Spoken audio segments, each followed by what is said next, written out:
Shalom guys. Kekristenan itu bukanlah sekedar agama.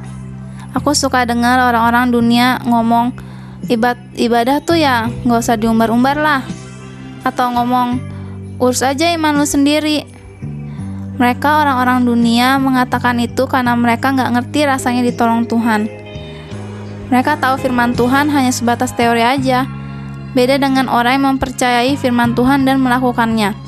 Pasti akan mengalami Tuhan itu sendiri, bukan dari kata orang. Kita sebagai orang Kristen udah ngalamin mujizat Tuhan, udah ngalamin kebaikan Tuhan yang luar biasa. Kita nggak bisa pendam cerita tentang Tuhan itu untuk diri sendiri aja.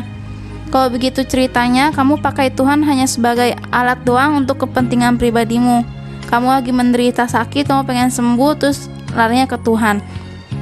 Gitu doang. Itu keliru guys. Tuhan kita ini hidup. Dia ingin hubungan yang intim dengan umatnya. Dia pengen deket sama umatnya. Dia bukan patung atau jimat untuk mengabulkan permintaan-permintaan kalian guys. Aku ada ketemu ayat bunyinya begini.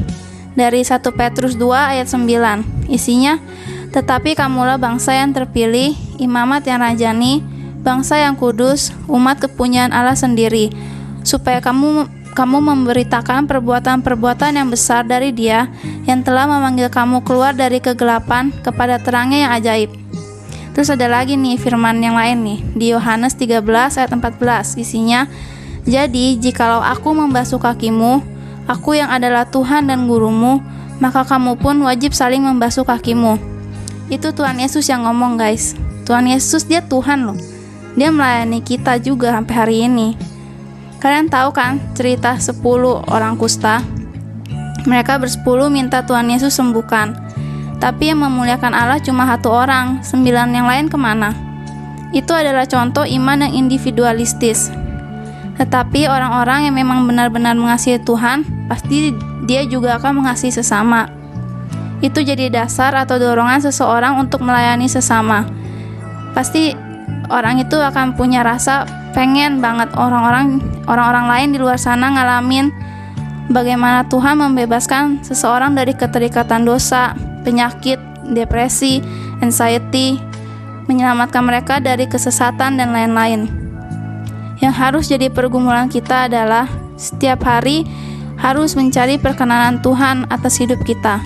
Apa saja sih dari perilaku dan ucapan kita yang berkenan? Kalau kamu masih bimbang atau belum tahu, apa sih yang dikehendaki Tuhan dalam hidup kamu? Berdoa guys. Terus berdoa sampai Tuhan nyatakan. Serahkan pelayananmu ke dalam tangan Tuhan. Hidup kita di dunia ini sebagai orang Kristen bukan untuk memikirkan perkara di bumi, tapi perkara yang di atas, soal keselamatan guys. Bersukacitalah karena diberi kesempatan oleh Tuhan melayani Dia, bukan puas karena mendapatkan kenyamanan hidup. Terima kasih sudah mendengarkan renungan ini. Tuhan memberkati.